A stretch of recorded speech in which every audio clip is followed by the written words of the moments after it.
I'm Blair McFarland from CAYLUS. We're a Central Australian Youth Link-Up service. We're based at Tanajura Council, and I'm pleased to be here on AADANT country talking up the work that we do, mostly in remote communities, but we're basically an anti-petrol sniffing program that works on two fronts. One is to reduce the availability of things to sniff, opal fuel, the cages that get in your way when you're in the supermarket trying to buy deodorants. And on the second front, we do demand reduction, trying to make life better for people so they have less pushing them towards substance misuse. That's fundamentally what we do. We started in 2002 when there was big mobs of sniffing, and the federal government directed some money to here in the top end to start to do something about it. And the one in the top end failed within a year, but we continue. And so I'll just do a bit of background about what we are and what we do, and then I'll move into one of the specific projects we did in terms of like our youth development process, which was the youth training stuff I'll get to. But so this is CAYLUS, and these are the roads that we go down to achieve our evil master plan of making life better for people in remote communities. We do supply reduction, which is what I talked about. That's opal fuel. That's fuel that's, you can sniff it, but it won't get you high. It's still a bit dangerous to sniff it, but it's not nearly as dangerous as petrol used to be. And also inhalants and glues and things like that, we also try and keep tabs on those as best we can, and we have lots of feedback from community groups and retailers about people who are misusing. The council tells us, when they find empty things, and we generally, on the weekend, somebody texted me a picture of some Rexona cans out near the racecourse, near the Blatherskite Park. So we follow up those clues, and we try and work out where they're coming from and put in cages or do what we can to reduce availability. So supply reduction, demand reduction. This is the other big one, and we're supporting youth programs in many ways, including like computers. Computers are our sort of gift to remote community kids who are being failed by the education system, but are quite prepared to educate themselves if given the opportunity. And so we've set up like 23 computer rooms in remote communities using Macintosh, new Macintosh computers that a philanthropist has been giving us money for the last 15 years or something like that. And we do general support work for youth programs out bush. There are 5 youth service providers out bush, and we have a collaborative arrangement with all of them, and we fund various positions in all of them, that's MacDonnell Regional Council, the Central Desert Regional Council, the Barkly Regional Council, WIDAC, the Walbra Youth Aboriginal Development Corporation, and NPY Women's Council. That's Nunajara Pitjantjatjara Yankunytjatjara Women's Council. They're the 5 providers out bush who provide the open door, accessible, happens as much as we can make it happen every day in remote communities for kids, and to engage families and to have some very beneficial effects on the whole, which have been quantified, if anyone's interested, on our website, which has got a cost-benefit analysis of youth programs which we looked into at one stage so that we could justify spending money on youth programs to the federal government. So that's demand reduction youth programs. We also do infrastructure. Over the years, we've got $15 million worth of mostly Aboriginal royalties money and used it to renovate rec halls. We've built one rec hall in Hermansburg, and we've just been contracted by the Central Land Council to build one in Nirripie, new ones in Nirripie and Larjamanu. And we've renovated about 24 rec halls. We've built 8 houses, and generally spent up big in remote communities to provide the infrastructure that was needed so that youth programs could run in those communities. When CAYLUS started, we did a check of what programs were running, youth programs were running. That was before the Shires, and so before there was any amalgamation of it, and so it was super patchy. And at that stage, there were 3 youth programs running in the region, and the police sergeant at Hermansburg would kick a football around with the kids some afternoons, and that was pretty much all that was happening. And now there's youth programs in every major community, and all of those 5 agencies I talked about have all stepped up and they've got money and we've got money for them and we've got resources for them. We work collaboratively to create that safety net of wholesome, fun things for kids to feel like people care about them. So that's infrastructure. We worked with legislation. We helped develop the volatile substance abuse prevention legislation, which is NT legislation, which is really great. Looked all over the world, and it's the best legislation for dealing with inhalants because it doesn't deal with it under a criminal justice model, but a medical model. And my colleagues here from the health department are part of a system that the Northern Territory developed to deal with sniffing. Prior to this legislation, which Marion Scrimmager developed when she was the health minister, sniffing just fell through the cracks, and people could sniff on the lawn of the police station, and the police had no real powers to do anything about it. And so it just used to get embedded in communities and spread, and there was no interventions that were feasible until this legislation came about. Where has it gone? There. But now there is an intervention feasible, and part of that intervention is to the capacity for the state to decide to send somebody into rehab if they're sniffing at a level that's dangerous to them and dangerous to people around them. But it doesn't criminalise them. They don't get a criminal record, and if they run away from rehab, they don't get charged with escape custody or anything like that. They're just put back into the rehab if the police find them, and it's been a fantastic device for breaking the circuit, because it used to be all remote communities had big mobs of sniffers who'd sniff week after month after year. But through the supply reduction and this legislation, supply reduction and the legislation and the youth programs, those three things have really made a big difference in the region. And there's very little sniffing happening here now. And when there is, we respond to it, and we try and reduce availability, and our colleagues in the health department sort of do the casework with individual sniffers that we formally refer to them through the VSAP legislation. And we've got funding to help support initiatives, like if somebody wants to go to CAPS in Darwin, we can fund them and their family members to go up and come back, and we buy them clothes when they get there. When people come to bush mob here, we buy them clothes so they don't have just the clothes that they're standing up on. I brought one guy in from Lake Nash who was voluntarily going into bush mob, and we drove all day, and when we got to bush mob, he had a brown paper bag. He had a t-shirt and a pair of shorts, and he had a brown paper bag, and they said, we've got to look in there because you're coming in. And that was his worldly possessions, and it was a half-eaten hamburger. And it was the totality of his worldly possessions. So we give everybody who goes into bush mob a $200 purchase order so they can buy clothes and stuff like that as part of the first engagement. Casework, and that's partly the casework we do. A lot of the casework we do is getting kids in and out of rehab when they do turn up in that way. And we've got some funding buckets to use for that. Another variation on that is we have a juvenile justice funding bucket, because the lawyers at NARJA would come to us and say, we got a kid, if we had $100, he could go to an outstation and we wouldn't have to see him in detention, but nobody's got $100. So, and we'd say, was he sniffing? And they'd say, oh no. So we got that enough times to go, well, maybe we should make a little bucket just to prevent people ending up being in detention because they're poor. And so we talked to our board, and they gave us permission to put a bit of money aside for that. And so now NARJA lawyers don't have to lie to us when they ring up. We can, as long as they can tell us that if we spend this little bit of money, somebody will not go to detention. Off we go.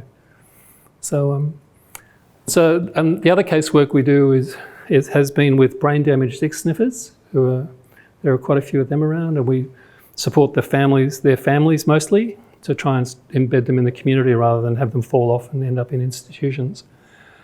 And more recently, there's a generation of kids who have neurological damage from either their parents sniffing or their parents drinking, or the mother drinking before she knew she was pregnant, really common. And there's a whole strata of them, particularly out bush, who it's been really hard to try and get any assessment for and any NDIS sort of response for. People are nodding, maybe run into the same issues, because But we're sort of struggling on in that field, and we're sort of making some bits and pieces of progress. And if anybody wants to talk to me about that afterwards, I'm really happy to, share what we've learned in that space. But it's an important space, and it's not a space that's being filled by anybody. So CAYLUS is working closely with Walcher and with the local NDIS office to see what we can do to sort of deal with that emerging problem. Because there is potentially things we could do. The McDonald Regional Council in one community where there's two twins, one of whom got a plan because he was in detention, NDIS assessment. The other one who wasn't in detention didn't, and so he's floating around. He smashed up the youth bus last week. He's just really hard to deal with because he's got neurological damage and needs extra support, which the youth workers in the community haven't got the time and resources for. So he keeps getting banned from the program. So he smashes the bus, round it goes. And so, but the McDonald Regional Council, fantastically, have said that if we can find some money, they could put on a specialist worker to deal with him and his brother, if we can get both of them into the program. And so there'll be some extra resources to really look after those kids, and so they can have a socialising engagement, which is super important if you've got FASD, or I don't know what set of initials particularly describes these kids. I'm not an expert in, but there is the potential for pulling some extra support for those kids if we can get them through all the hurdles that are involved in getting an assessment and then an NDIS package, and then turn the NDIS package into something useful, which is a path that we've gone down with a previous ex-petrol snapper, and we've sort of moved him slowly through. It took a year and a half to get him through all the processes and finally get a package for him, $128,000 a year for life. But to actually mobilise that into something that actually made sense for him in the community was another big challenge, and we managed to do a few useful things by bending the rules here and developing some services there. So we've learned a lot in that space, and that's another space that we're occupying in that casework stream. So I've gone into a bit of detail there because I gather that's where you guys are at to some degree in terms of. So this is our mission statement and our model. Basically, this is what we do. So if anybody's got any questions or statements, and this is painted on the wall of the office, you can see that's this is this is what we do. So. If anybody's got any questions or statements at this point, I'm happy to accept them. No, everyone's overwhelmed by my loquacious brilliance. There seems to be, not just with youth, but across the community, a lot of people falling through the cracks of NDIS, like accessing NDIS because it's a minefield. Do you think that that's something, do you anticipate developing that so that you can be a service that people can refer young potential NDIS clients to you guys? Is that what we can do if we've got complex young people that we're working with who need that kind of support to access NDIS? That's what you guys can help out with? Yep. Our mission is we try and fill gaps and we try and develop services like we did with the youth programs. So we're engaging with Walcher, who are an NDIS provider. And we're working in partnership with them to try and work out how to make all of these bits of this puzzle fit together so that we can, So we're trying to develop Walcher's capacity to do that. We're still in the mix at the moment because we're all learning together. But ideally, we'll get to a point where we'll never leave Walcher alone or say, go away. But they'll be carrying that, and you'll be able to make referrals to Walcher, who are a community-based organisation. People know Walcher? So they're a community-based organisation, so we're developing their capacity. That's because, because we're lazy and we want other people to do our work for us. That was a good question, thanks. Anybody inspired by? Then let's go to the next slide. So this is just a quick one. This is our region. So here we are in Alice Springs. They're all computer rooms in various places around town that we support. And this is our region. It's south of Tennant Creek. And that's a rec hall we've renovated. That's a house that we built. That's a computer room.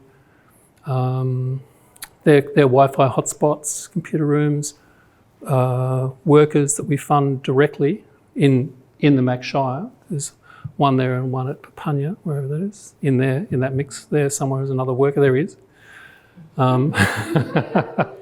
It's not a very good resolution, and we fund workers there and there and there and there, and we were doing it there, and we also fund part-time Aboriginal youth workers, which is what I will be talking about momentarily. And what else? Oh, we have some cars out in the field that we lend to programs that wouldn't otherwise have cars. And yeah, so this is where we operate, and that's what we've developed out in the field. Since 2002. So that just sort of makes it real in a nice, solid way. I don't suppose anyone's got any questions about that. How big is your workforce? Like how many? 5. But we have a model where we have long-term engagements with certain casuals. So like experienced youth workers who've done their time out bush and want to live in town, but still have all the skills that we need to sort of be able to send out. We've got a brace of them. And so at the moment we've got one in Titchikala helping the rollout of the vaccination process, and it worked really well. All but 15 people in Titchikala have now been vaccinated. We've got one in Nirrupi here, because WIDAC is having a lot of trouble recruiting. We've got another one in Willaura. Same story. WIDAC's having a lot of trouble recruiting. So, and we've got another one in Uchu at the moment. Here. Uchu is like 95% vaccinated. They've done really well. And so what that worker is doing, he's out there this week doing music workshops with the band. We send out computer equipment and stuff like that. But he's also going to make videos, which he did in Kintor, which is also about 95% vaccinated, of local people talking in language and talking it up, so we can put it in social media. So there's 2 managers, me and Tristan. Tristan's in Canberra, so there's 2 of us who run CAYLUS. And then we've got a worker who works with the retailers in town, who you guys work with closely. And she also organises all the computers for the region and the Wi-Fi hotspots. We have Charlotte, that's the worker who's in Titchikala. She's sort of one of our excellent youth worker people. And we've got Matt, who's the caseworker, but he's on paternity leave. So I'm doing the casework at the moment. So there's the 5 of us who are in, that's CAYLUS, but we also have a shifting group of other people who come and go, who we treat really well and pay ridiculously well, so that they'll always keep coming and they'll love us and want to work for us. You got any jobs going? What's that? You got any jobs going? Constantly. Because this region is really short on workers. It's seriously short on workers. It's a combination of COVID and a bit of instability in the organisation. So yeah, if anybody wants to do some, if you've got a remote work, youth work experience and you want to do some youth work, come and see us. For casual employment, not permanent. But so that's where we do what we do. And this is what I was really here to talk about. But you can see I backed up to make it more of a general rave, because I figured that's probably more what you're interested in. So those youth workers that we support in remote communities, the Indigenous ones who are part of the programs, who bring a lot of skills to it for obvious reasons. So we managed to get some money. So we called it Meeting the Youth Gap, because we identified there was a gap between kids finishing school and then just rattling around in community until eventually they got into the workforce and decided to sort of do stuff. So that youth gap is what we what we identified, and we got some money from the Department of Social Services, a federal department, who have this thing called Try, Test and Learn Fund. So we got some money from them, and we then contracted the Macdonald Regional Council and WIDAC. We gave them money, and The money we gave them was money so that they could hire and pay local Indigenous people to be youth workers. And the training of them is what I'm sort of going to touch on momentarily. But also, as well as paying them, a reasonably large amount of money went into the organisations to provide the supervision. Because I don't know if you've seen it out bush where people try and take on trainees, but it just attenuates the service because they haven't really got the resources to provide the training, provide the support, and it gets put on top of the existing very heavy job load. So aware of that, we designed this program and sold it to social services as a way of making this work. Because social services was worried about people ending up being long-term on the dole.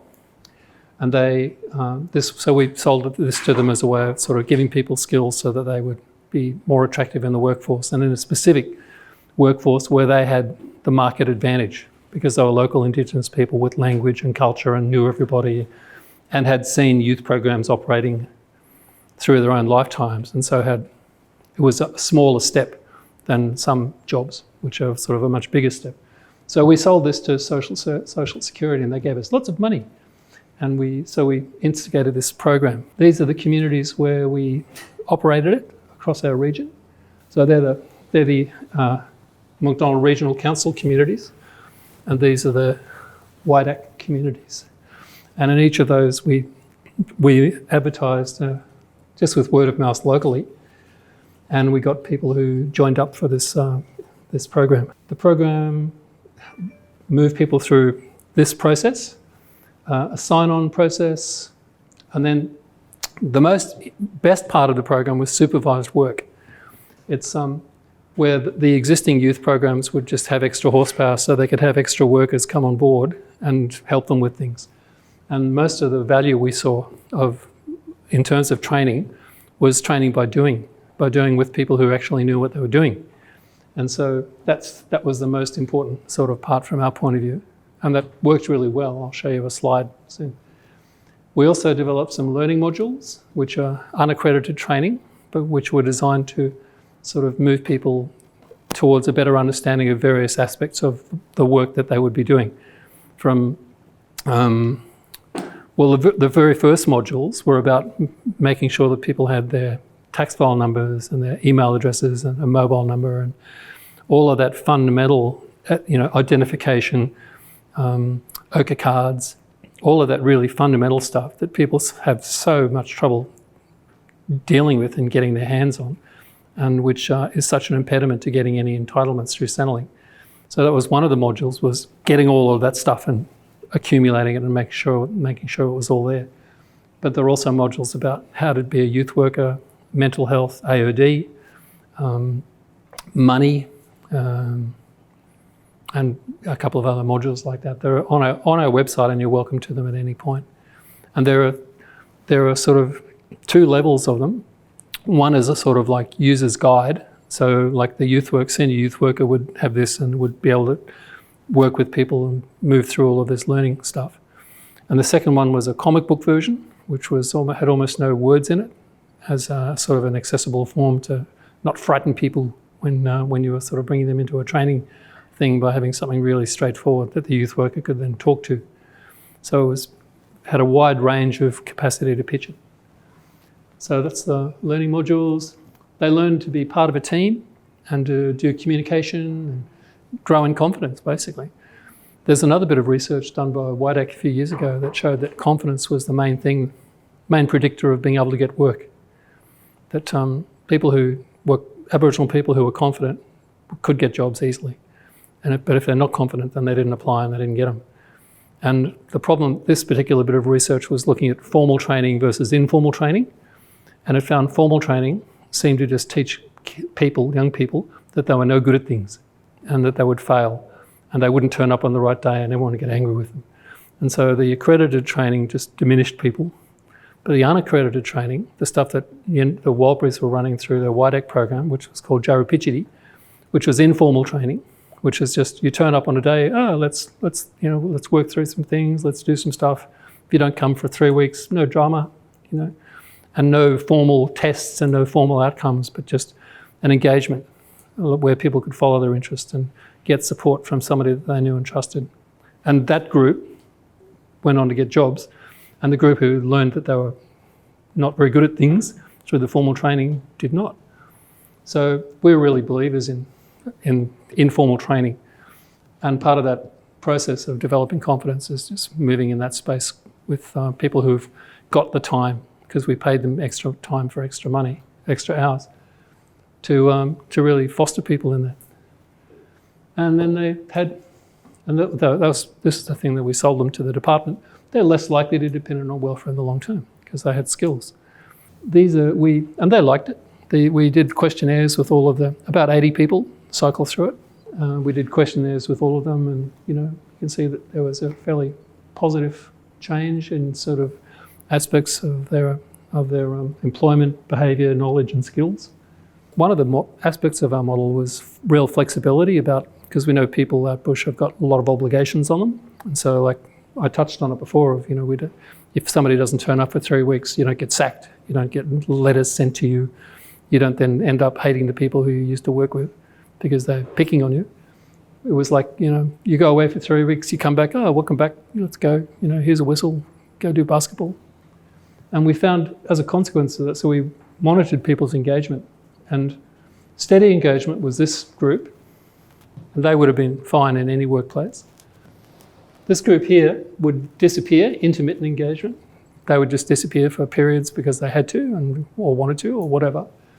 But because of our model, we hung on to them. Low engagement, we hung on to them as well. In fact, I think only 6 people left the program over the whole course of the program. And, 16%. And these are inactive, like they signed up and then didn't do anything. Or actually exited, said, oh no, I don't want to do this. So our model allowed us to pick up a really large number of people and accommodate their life expectations and their life obligations in a way that most white-fellow working models do not. The real benefit of the program was it produced useful things that people did and could see the value of immediately. It wasn't like a painting white rocks type situation. This, before we put the extra workers in, this is how many hours were being delivered. After we put the workers in, this is how many hours have been delivered. It actually, having the extra workers produced more fun things for the kids to do. And the workers knew it. They could see the value of their work. We were giving them meaningful work. Demonstrably so. And that's it. So they're the things that we thought about and we managed to implement during this program. And now the money's run out for that. But at the same time, CDP is being reviewed. And so we've bundled this up. This is on our website. This is a report and evaluation on our website by NOUS. And we bundled up the evaluation and sent it into the CDP review, saying, if you want to, maybe if you want to sort of try and do something about employment in remote communities, maybe you should give people jobs.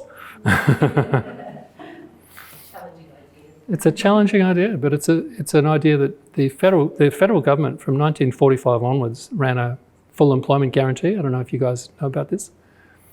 But after World War II, there were a heap of servicemen coming back to Australia, and they knew from the end of World War I that just created a huge depression because there were all these people, more people and jobs, and so employers could pay people really small amounts, and because there were so many people competing for those jobs, and so it just created an economic crash, which Australia stayed in until the next war. But during the next war, at the end of that war, the government went, oh, let's not do that again. So they decided on this full employment policy, where basically the private sector could provide this many jobs, but if there are more people who need jobs than the private sector can employ, the government will employ them, and they will do all sorts of useful things. It was a bit the same in America. They had the FDR and the full employment sort of thing over there. And that worked really well for Australia. From 1945 to 1979, unemployment was at about 2%. But then there was an economic shift around the world, Ronald Reagan, Thatcher, that whole story, sort of coal, and support for the rich went enormously up and support for everyone else went enormously down. And part of that was the government decided that full employment meant 5% unemployment, which is like, hundreds of thousands of people getting chucked on the sort of scrap heap in order to keep downward pressure on wages. Is that a good idea? No. So full employment is a feasible model that governments could use, and so that's what we proposed in the CDP review, that they should think about addressing unemployment by giving people jobs, and that maybe that's what mutual obligation really means. So that's my presentation, unless anyone's got any questions. I have a comment. I was actually part of the speaking tour. Ah. And it was really well received by the community. And I thought the resources were really appropriate, and they were addressing things that we often wanted to do that with the staff. And it was a really good medium to do it with. And I actually want to go and revisit those resources again because they're really good. Thanks. There's an endorsement. So there, in the blurb that went out, that I put into the documents you've got, is a link to that, to where on the CAYLUS website those resources are. So feel free, go and use them, as much as you like. Anything else? So there was a question, what are the resources? What are they? What were the resources that you So like some of them, like Blair said, are about like the basic steps you need before you start a job, about identification, taxon number. There was other things just like financial literacy. I can't remember what else, but they were very relevant to people living out bush that had to be still through the education system. Yeah. And they were presented in a way that made them very easy to teach, and were really well received by the staff and the other trainees. Right. Mental health, AOD, various things, Occupational health and safety, I think, stuff. But it was all, What's your name? Izzy. Oh, Izzy, I know you now, So, so you're very welcome to use them. And maybe in some enlightened world, where there's full employment, they'll be used generally across the show by all these people who will have incomes and so not be so starving. So, colour. Thank you.